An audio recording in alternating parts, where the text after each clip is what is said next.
I'm Veronica Dudo in Washington, D.C. Tonight on EWTN News Nightly, secret getaway. New details about a presidential escape after a threat from Iran. Frantic search. Crews comb the rubble after a devastating earthquake in Colombia. We talked to an aid worker on the ground. Message of peace. Pope Leo XIV publishes his theme for the upcoming 60th World Day of Peace. Plus, Saint of the Day, we look at the incredible story of St. Clare of Assisi and why she's so revered nearly 800 years after her death. These stories and more tonight. From EWTN, the Global Catholic Network, this is EWTN News Nightly. Thank you for being with us on the Feast of St. Clare of Assisi. Our top story tonight, Washington Post journalists call it a surreal story. They say President Donald Trump secretly flew out of last month's NATO summit in Turkey to avoid an assassination threat from Iran.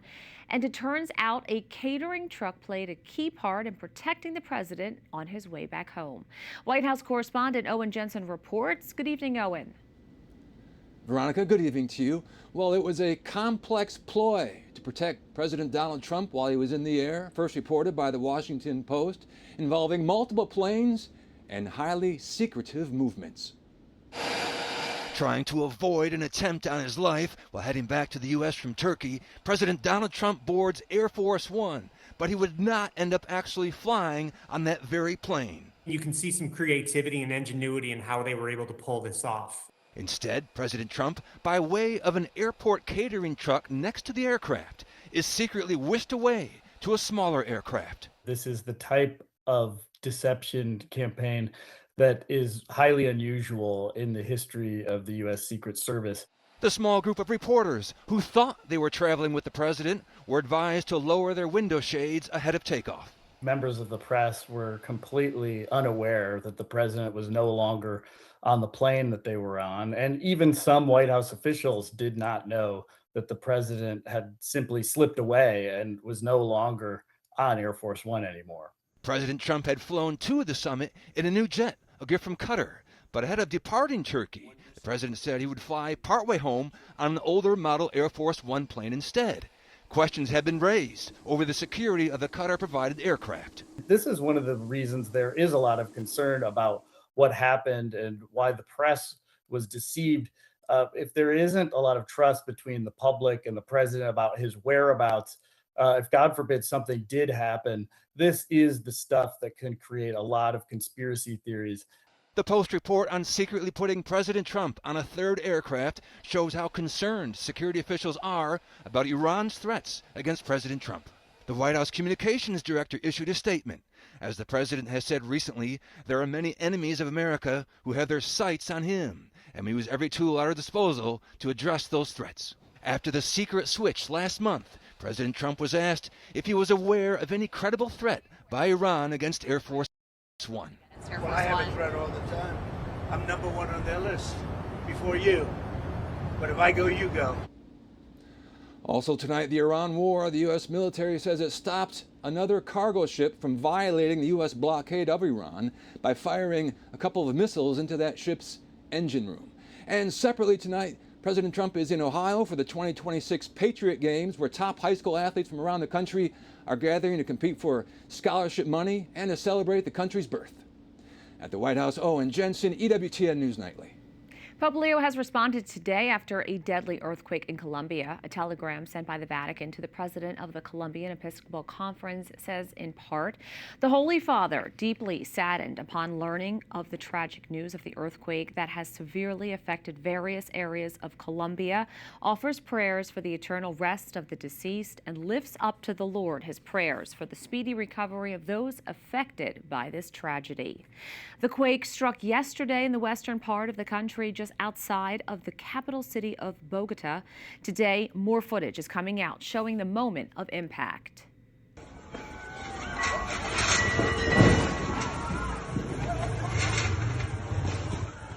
This church is in the city of Venecia and was damaged in a tremor caused by the quake. More than 100 people have died and hundreds of buildings have been damaged. Today, rescue crews raced to dig people out of the rubble. Joining me now from Bogota is Camila Gomez, Deputy Director of Programs in Colombia for the International Rescue Committee. Thank you so much for coming on today. You're on the ground. Can you share with us more about the current situation that continues to unfold? Well, thank you very much for reaching out to IRC. And yes, we continue to track and analyze the situation as it happens. We have been receiving information both from official sources, but from our partners on the ground as well. As IRC, we have had presence in Colombia since 2018, and we have some ongoing programs in parts of the regions where the earthquake took place. We have staff who is thankfully all right and located in Cali and in Buenaventura. And so we continue to receive information from them and assess how we can best support the response to this tragic earthquake. What are you prioritizing in terms of helping people right now? In our programs in Buenaventura, we were working with education facilities, with schools mainly, to protect children from the violence and conflict that surrounds them, and to work with the educational sort of community to protect these children. And those schools in Buenaventura, which is located west of Cali, were severely impacted. Some of them have, the walls have fallen, and so the children have no place to go to school with. Classes are suspended for now, but physically the schools have been severely impacted. So that is one of the areas that we continue to track very, very closely, not just the infrastructure, but most importantly, the children, the families, the school communities. We're also tracking very strong needs as it relates to access to basic health services. And we know that there is a need for mobile health units in all of the places where the earthquake impacted. How have the people of Colombia responded to the quake, especially in those isolated regions? There is a lot of solidarity. We are very close to the twin earthquakes that took place in Venezuela a little over a month ago. So that is still very much in our minds and in our hearts. And we, as a nation, we are, in solidarity with our fellow members of the country who are affected by this. I think people have come together to try to provide support to the extent that they can, whether it's gathering and sending over food items or first necessity items, or reaching out to the authorities or to the organizations that they work with. Camila Gomez, thank you so much for updating us on this quickly unfolding situation and everything that the organization does. Thank you so much for reaching out. The Iranian-backed Houthi rebels have reportedly killed at least 6 people on a vessel in the Bab el-Mandeb Strait. The rebel group fired 3 ballistic missiles targeting the ship near Yemen. The strikes are part of an escalation by the Houthis against government forces in Yemen and oil facilities in neighboring Saudi Arabia. Former Syrian President Bashar al-Assad and his younger brother have been sentenced to death today. Neither attended the sentencing held in a Syrian court. The two were found guilty of crimes against humanity as well as war crimes. Assad led the country during its 14-year civil war. In December 2024, after insurgents marched into Damascus, Assad and his brother fled to Russia, where they were granted asylum. Turning now to Ukraine, where President Volodymyr Zelensky has issued a warning over further cooperation between Russia and North Korea. This is the first time in Russia's history that they no longer have a secure strategic rear. For the first time, they cannot wage war without reinforcements from North Korea. They are now preparing to deploy an additional North Korean contingent on their territory. They have received, just imagine, additional ballistic missiles from North Korea. Zelensky also stressed that the military experience North Korea gains in eastern Ukraine could later pose a threat for Japan, South Korea, the Philippines, and other countries in the region. He also warned of further Ukrainian deep strikes on Russian territory, calling on Moscow to come to the negotiating table. This comes as former U.S. Marine from Massachusetts held in Russia for more than 4 years has been released. Robert Gilman was detained in 2022 on disputed charges. His advocates say he was gravely ill. Gilman is now headed to a U.S. military hospital in Texas. The State Department says he was wrongfully detained and released on humanitarian grounds. The Protect College Sports Act remains locked in a bitter political battle. Lawmakers stalled the legislation ahead of their August recess, pushing a highly anticipated Senate vote to September. Critics warn that its uniform federal standards could inadvertently strip states of their right to restrict biological males from competing in female sports divisions. Let's check in with Capitol Hill correspondent Eric Rosales with more. Eric. Good evening, Veronica. The sweeping bipartisan bill was designed to bring order to name, image, and likeness rules, but legal advocacy groups and several Republican lawmakers argue that its language is just too broad and that this could allow rogue federal judges to strike down local laws. So far, 27 states currently have laws to keep biological males out of female sports, but still the author of the bill, Republican Senator Ted Cruz, says it's needed. Sports is an avenue for, over the years, millions of young men and young women to get an education and to learn life skills, hard work, discipline, excellence, teamwork, sportsmanship that set themselves up for success in life. And right now, it's college sports, it's the Wild West. Co-sponsor Congressman Chris Coons agrees. It actually delivers the benefits to college athletes that they've earned and that the NIL case settlement gives them, and more in terms of scholarships, health care, lifetime health care trusts.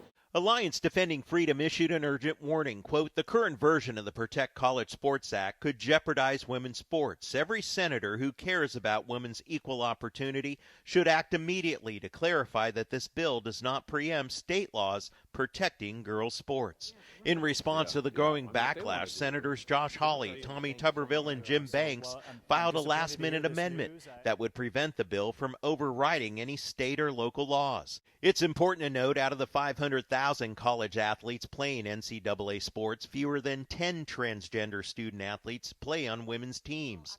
But some Republicans worry that number could expand if Republicans don't hold control of Congress. We know if we want to preserve college sports, women's sports, and Olympic sports, that we have to do something. There have to be some type of guardrails that we can all utilize to find pathways forward. We want to see success for student athletes.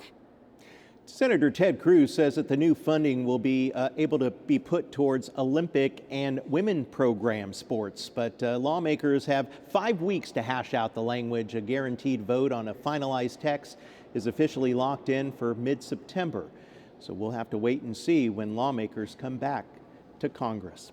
At the Capitol, Eric Rosales, EWTN News Nightly. It's Tuesday, and that means it is an election day somewhere in the U.S. Today, there are primaries in 6 states: Alabama, Connecticut, Minnesota, South Carolina, Vermont, and Wisconsin.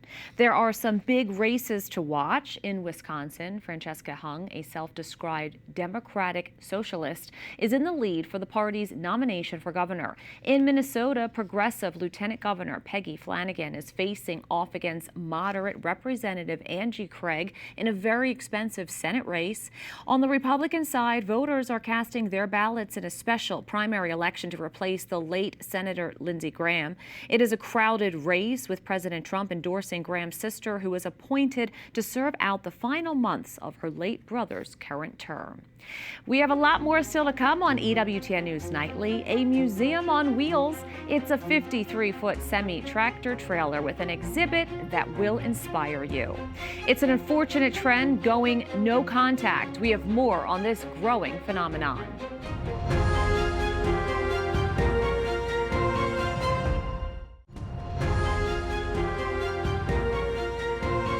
It's a one-of-a-kind traveling exhibit from Catholic Charities USA. We're talking about the People of Hope Museum. It is on the road, sharing powerful stories of people facing life's toughest challenges and how faith helps them find hope. The museum has now arrived in Atlanta, Georgia.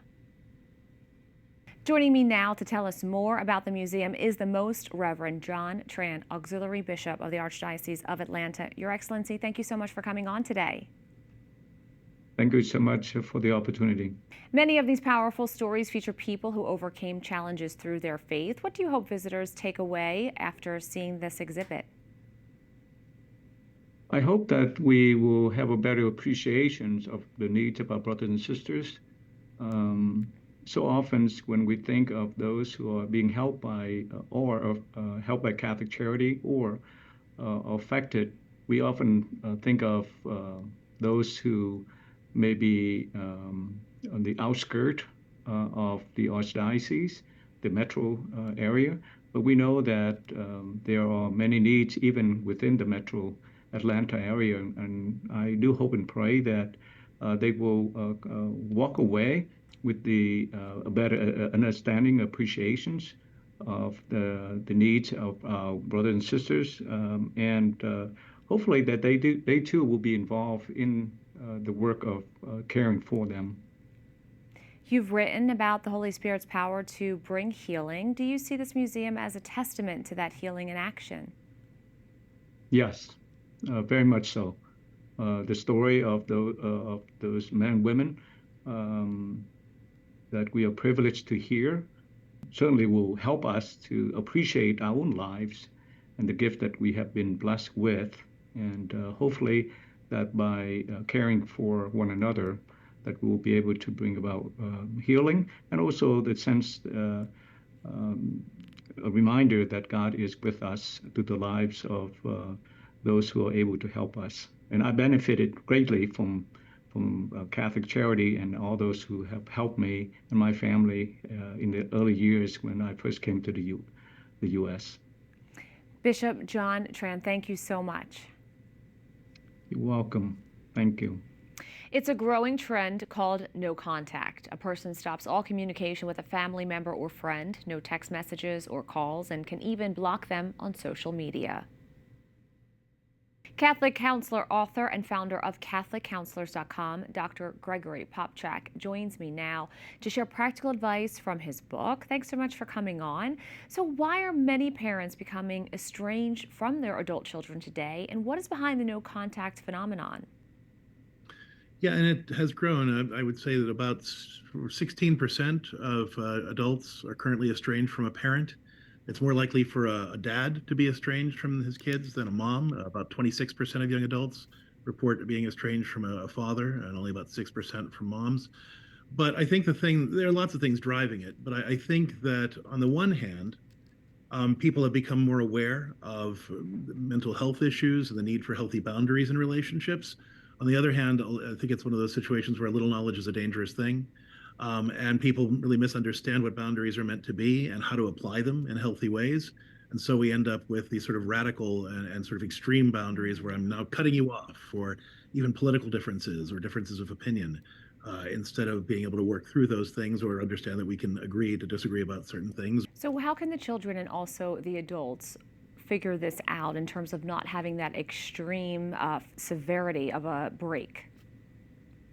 I think that healthy boundaries give people a healthy way to do the thing that they're struggling with. The metaphor I like to use is if you imagine somebody who likes to climb in through the rear window of your house, and they say, "Look, that's my special entrance because I'm this special person in your life, and I deserve to have my own way into your house." But they climb in your rear window and they knock the plants off your mantle, and they muddy up your carpet. So you say, "Well, I'm gonna close the window, I'm gonna lock the door, but you can come in the front door like everybody else." And so you're giving them a healthy way into the house, right, so to speak. But let's say they still stay in the backyard screaming, "You need to let me in the back window." It's like, well, no, I'm not going to do that. So you're not shutting them out. You're giving them a healthy way in. It's up to them to decide whether they want to accept that or not. So what that means, practically speaking, for the person setting the boundary is it's not just a matter of saying, "I don't want to deal with you." It's a matter of saying, "Look, help me understand what you're trying to do, and let's figure out a way that we could do that would work for me as well." And then I propose that idea, and then it's up to you to decide whether the relationship with me is important enough to make that accommodation. Hopefully, if we can both be honest with each other and a little generous with each other, we can work that out and move toward a healthier relationship. If one person or the other is too rigid about that, that's where those breakdowns will start to happen. We continue to see the no contact phenomenon growing. Dr. Gregory Popchak, thank you so much for coming on today. Always a pleasure. Thank you. Up next on EWTN News Nightly, pushing for peace, Pope Leo's theme for the upcoming World Day of Peace and what he hopes it will accomplish. Plus, Saint of the Day, we look at the life of St. Clare of Assisi and what makes her so beloved even today.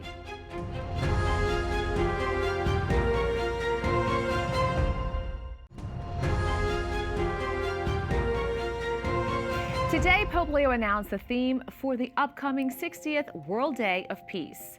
The theme is disarming technology, serving peace, politics as preventive responsibility. The Holy Father wants to draw attention to the moral responsibility of those called to serve in the public sphere. The World Day of Peace is January 1st, 2027. Today, the Church celebrates the feast of St. Clare of Assisi, a woman who was inspired by St. Francis and went on to inspire many others in turn. EWTN News' Brian Schumacher looks at what makes St. Clare so special. It's a story that begins more than 800 years ago with a simple knock at the door. In 1211, Francis already had his companions. On Palm Sunday, a new companion, Clare of Assisi, came knocking, fully ready to respond decisively to the Lord's call. Alla voce del Signore. Saint Clare was born in 1194 to a wealthy family in Assisi. She was taught in the faith by her mother, was deeply devoted to prayer, and refused to marry. Then, one encounter fanned her spark of faith into a fire. Chiara è una nobil donna, è giovanissima. Clare is a noble woman, very young, who heard Francis of Assisi preach, probably in the town square, and fell in love with Jesus Christ, naked, poor, and crucified. She then asked Francis for help in offering her life to God. Offrire la propria vita. St. Clare cut her hair as a sign of consecration to God, and Francis placed her in several convents, but she longed for a stricter life of poverty and simplicity. It's a longing that Pope Leo says shows not only the heroic virtue of St. Clare, but also the faith's ability to always renew itself. Clare's choice was even more striking. A girl who wanted to be like Francis, who wanted to live as a woman, as free as those brothers. This is the energy of Christianity, the energy of its beginnings and of its many new beginnings. St. Clare would go on to write a rule that would govern the life of her sister nuns. It's the first rule in history known to have been written by a woman. It prescribed absolute poverty, a life of penance and prayer, strict enclosure, and manual work.